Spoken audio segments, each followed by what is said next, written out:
Hello, welcome to Letty Lynn's Corner. Today I'm going to show you how to convert a wood-mounted stamp to a static cling stamp.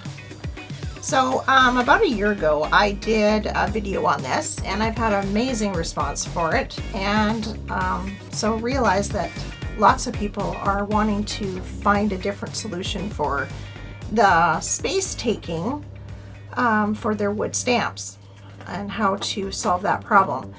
So I'm here to show you how to do that. First thing I'm going to talk about is the Static Cling Easy Mount mounting foam. So there's a couple different brands, but I really like this one, and the reason I like this one is because it is gray and you can stamp your image on it, where there is a couple other brands that are black, and if you want to go with that, it is a little cheaper, so I can understand why people would want to do that. And you could stamp your image on acetate and then keep your stamps on the acetate so that you still have that image stamp.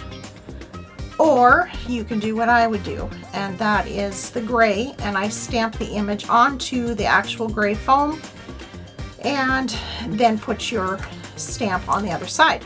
So that's what we're going to do today. I want to show you a few different things, so stay tuned. For those of you that watched the last one, you might want to keep watching, because this one I'm going to show a couple different things that I do. So yeah, stay tuned. I have two sets here actually that are from Stampin' Up, and one is from 1998, the other one is from 2000. And I really love these stamps just because they have so much character to the leaves and so much detail, which is really pretty when it's on a stamp, especially if you emboss it. So we'll see how many we get through. Probably not all of them, but I wanted to do a variety of different types because this one, as you can see, is tiny, and how to do that, and so we'll do that. Second, I wanted to mention that we're going to, for the purpose of this video, we'll be doing it on glass. I used to do the burning on a piece of wood, and since then discovered I can do it on glass, and I don't have a glare, so that's good. But you can do it on most anything as long as it's got a surface that's not gonna burn right away. And the tool I'm going to be using is the wood burning tool. There is a few different options that you can use. One of them I have tried is the floral foam. It's called a Floracraft, and it's actually for shaping oasis for flowers, to put the flowers in. It works okay, but I will say that it gets built up fairly quickly on here, and you're going to have to clean it. I also feel like it doesn't have as much stability to go around those corners. So if you have one, you most definitely can try it, but I prefer a regular wood burning tool. They do have different types of wood burning tools, which at some point I would like to get a different one that is more of a wire based tip on it, and I think that would probably be really good. So at some point I'll probably try that, but for now we're just using a regular wood burning tool that I actually bought at Walmart for I think $13, and it comes with a few different tips. This one seems to be pretty good. There's a couple others that work okay. It's just kind of your preference and what you like and what you're kind of doing as well. Let's see, what else am I wanting to tell you? We'll talk about stamp storage at the end of how I do it, but for now we're going to just jump into this. So you're going to need StazOn black ink. Well, you can use colored ink if you want, of whatever color you desire. I like black. And then you're going to need the StazOn cleaner, and it is a must because it does not come off with just water. And so you'll want to have some of that. And then I have honestly, I don't even know what this is made of, but I found it a long time ago. It was actually a tea towel, and I cut it up because it works so good. It doesn't leave any lint on your stamps. So I really like this cloth. Then you also want this is a cotton tea towel that I designated for this, and I think it's 100% cotton, which is important because you don't want a synthetic material, because when I am done burning, I'm going to wipe it off on here, and it doesn't, I mean, if you let it sit on there, it would burn, but it would take quite a bit to burn it. So I like that for wiping off. And then, as I said, the wood block. This is actually an old stamp, and I turned it into just able to burn on it, or you can use glass, as I'm going to use today. The other thing to kind of think about is, you don't have to, but it's good to sometimes have an acrylic block that has some stickiness to it, because well, it's only if you run into the mistake of wanting to re-stamp after you take your stamp off the wood block, because then it's obviously just the rubber and you need something to put it on. So that's the reason I have one of these handy. I usually don't need it because I stamp onto the gray static cling before I take it off of the mount. So we're going to first of all take off this. So this is the cling part, your static cling. It's not sticky to the touch. And you're going to take that off, perfectly clean.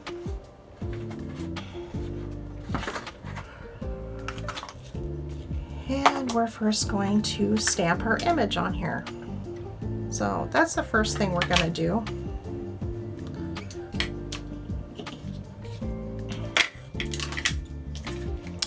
And you can go ahead and do actually all of them before you get to the wood burning part. So these here are actually cut directly to the block. After I stamp it, there's a possibility that I may trim around it. And I just do that because it saves on the cling. The other thing I wanted to mention is you can buy this easy mount cling, I believe on Amazon. There's a couple different places that carry it, and it's about 10 sheets of it for $50. It has gone up in the last couple years. It used to be a little bit cheaper than that. So if you do see it on sale, I encourage you to stock up, because it does get a bit pricey. But you can get a lot of stamps from 10 sheets of it. So you know, start with that and see how far you get. And also keep your excess, because you will have smaller stamps that you want to do. So I just keep my excess on a piece of acetate on the cling part, and I just kind of keep an eye out. When I have a smaller stamp, I'll use one of the scraps, because you don't want to waste it as much as possible. So here we go. Going to,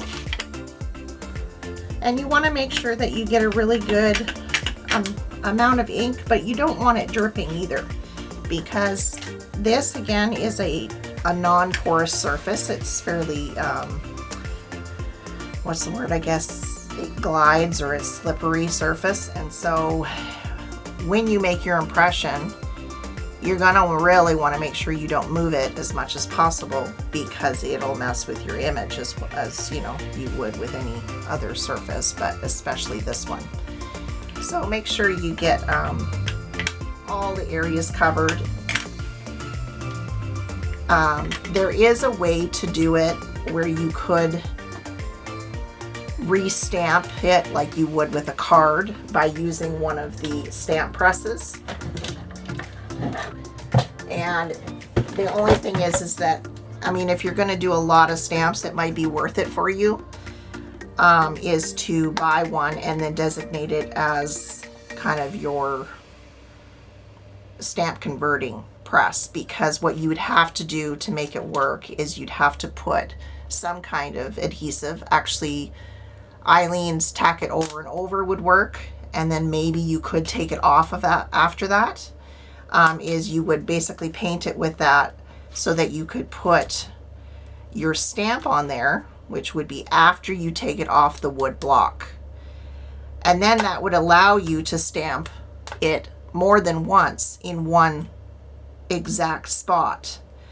I have chose not to do that just because I've kind of figured out how to do it without doing that. But if you want to be perfect and get it right every single time, then that would probably be your best option. So we're going to continue here.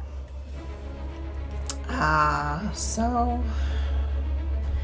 I try to get it as close to the edges as I can, but you also don't want to compromise that, because when you go to cut it, that could be a problem. So I kind of line it up with the block is really what I'm doing. And just commit. Once you put it down, commit to that.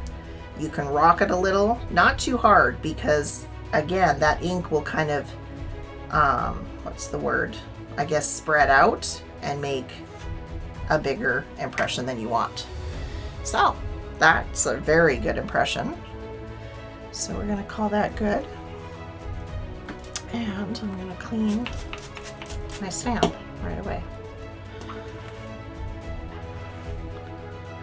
And as you can see, it comes right off really well.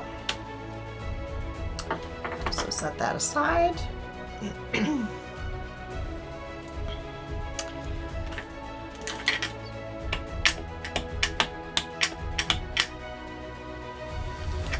you can tell if it's on there well enough. Sometimes kind of twisting it on the ink pad is a good way to make sure that the ink is on there, and then tap it afterwards.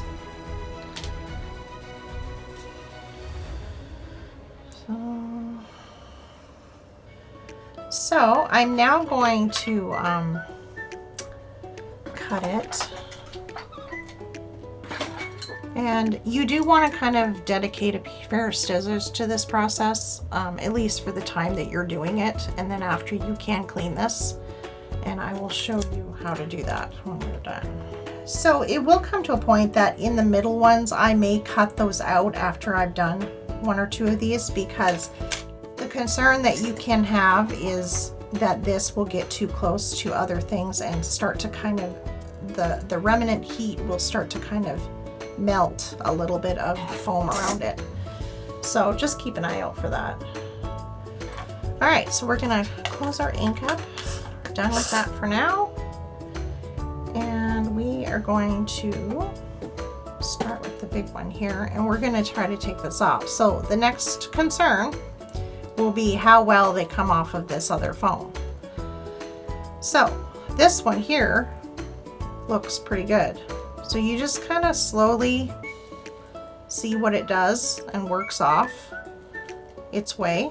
So some of them are going to come off really good and some of them aren't. So this one is awesome. So he's great. And there you go. You get rid of that.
Now, in my last video I actually cut it out and matched it after I cut it. And you can do that. That with big ones, it works. It can work, but this is another way to do it as well. So you just kind of look under there and match the stamp to the image. Hold it, and then you have to kind of go back down and check on each side. It's way off, so kind of having to redo it again. It does help to have better lighting, and due to videoing, I don't have the greatest lighting in here.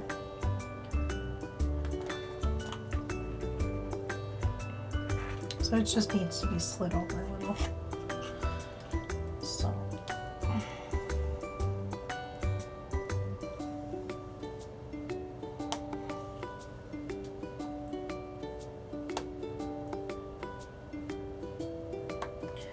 And you can kind of tell it needs to go after you look under there. Just check the corners. Yeah, that's as good as it's going to get, that one. All right, so now you take your wood turning tool and just kind of put 3 fingers down to keep it in place. And where you are about to go with the tool, just kind of keep a finger there to keep it straight. So it just slices like butter.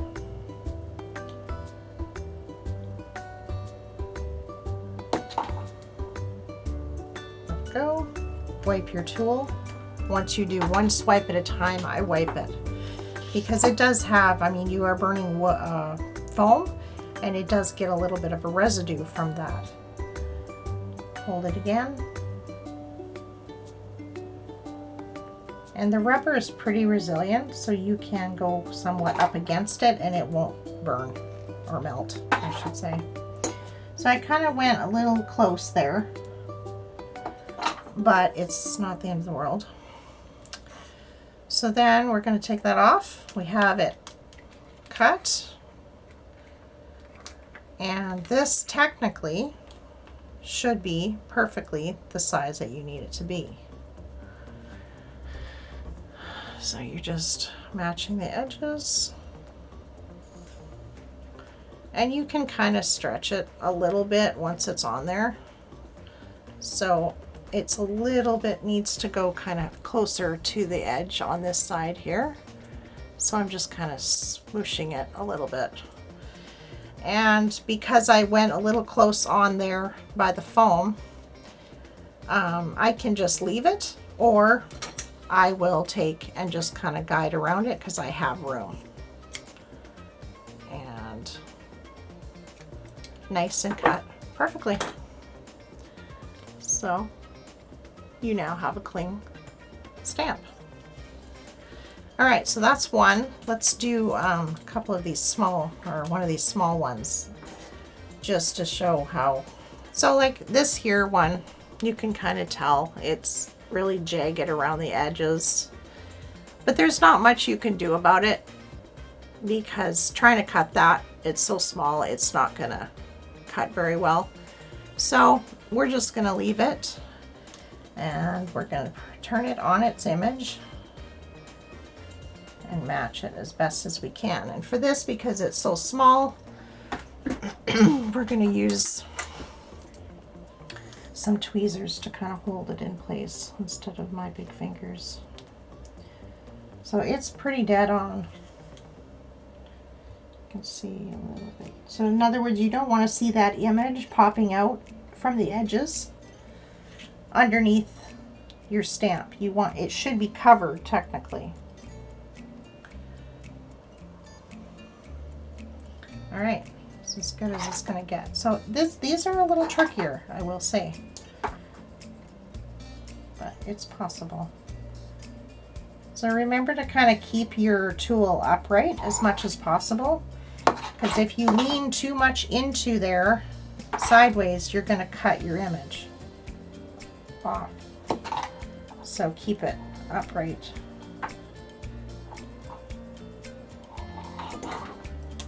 All right. A little residue there.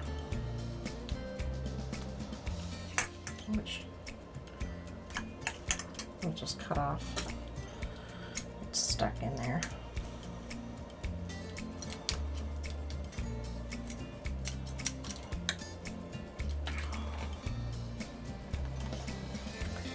Just gonna, a couple spots that didn't get fully cut, but we're good to go. All right. Take it out and match it.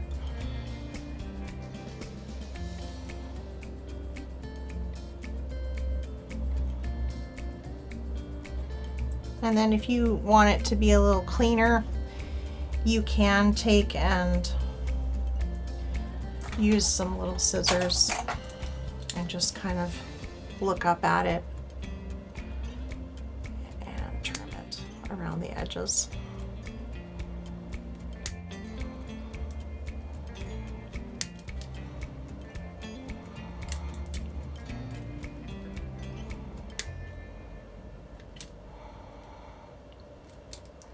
But they're so small, it's not that big of a deal.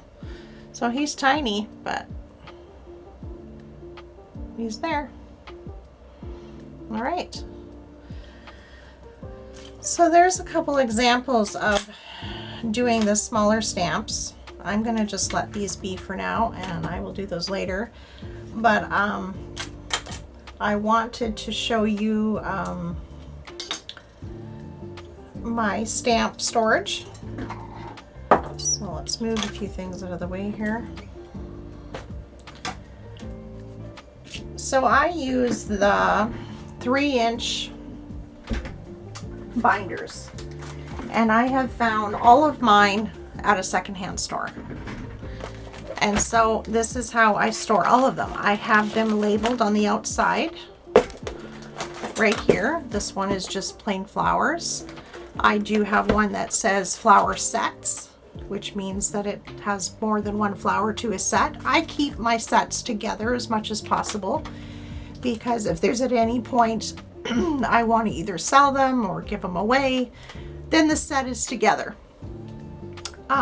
You could probably, you know, keep track of it by writing on it what set it's from. That just seems like a lot of work to me, so I just keep it together. And sometimes it's difficult because a set will have not just flowers, but it may have other images with it or sentiments. And I do have a binder that's for sentiments, and I have a binder for, you know, let's just say, you know, just random shapes.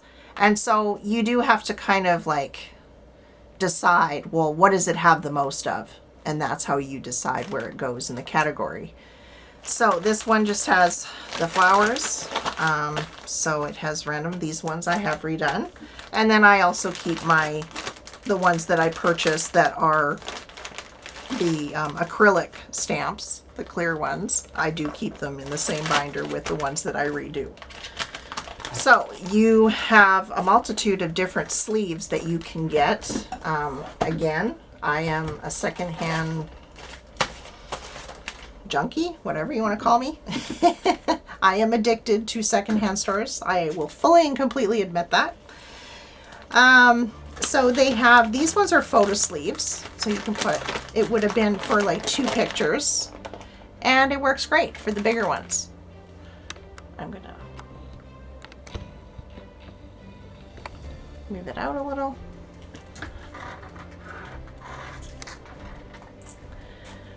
And so I have the bigger stamps are in that. This one was like a photo sleeve that had 3 pictures would have went in it. So it has a separation here and there.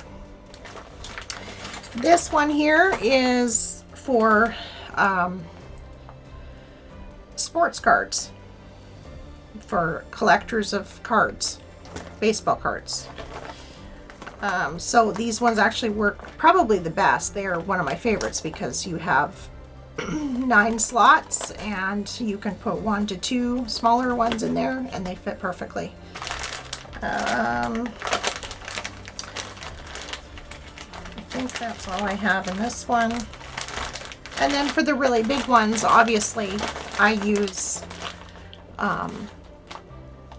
the bigger, you know, the bigger sleeves, I can use a bigger one. Or if I have two sets that are somewhat smaller, I can put 2 sets in one large page protector. So those are the majority for that album. I have found different sleeves. This one, I don't know if you can see it. You can kind of see it there. It's actually for postage stamp collectors, or whatever small item that you want to collect or store. But it works great for the smaller, tiny stamps that you might have. So I like that one. And then again, this is the baseball card one.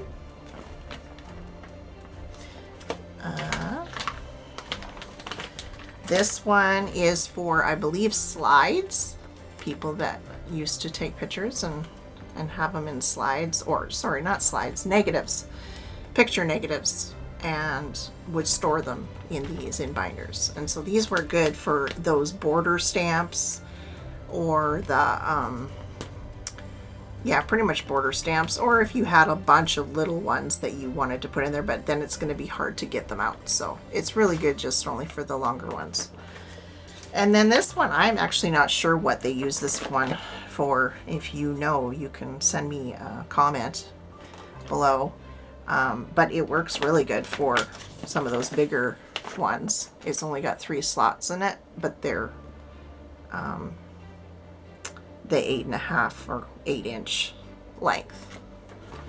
So kind of can see it there. So that's how I do my storage. I have, at the moment, I am definitely a stamp collector. I have 13 3-inch binders of stamps. So I'm not sure I should be proud of that or should be sad that I am addicted to stamps.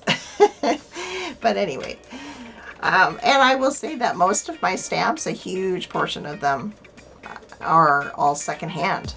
There are a lot of people that will try stamping and it's not their thing, and so then we get to score, us crafters that are into it. So keep an eye out at your local secondhand stores, because you can find a lot of them, especially right now, wood stamps. Wood stamps are huge. People are done with not having the room to store them. And so it's an ability for you to score on that, and then now you have an option to make them a space-saving solution. So that is the second video of the stamp conversion. If you have any questions, please don't hesitate to ask. And I think that's it for today. So thank you so much for joining me, and have a wonderful day.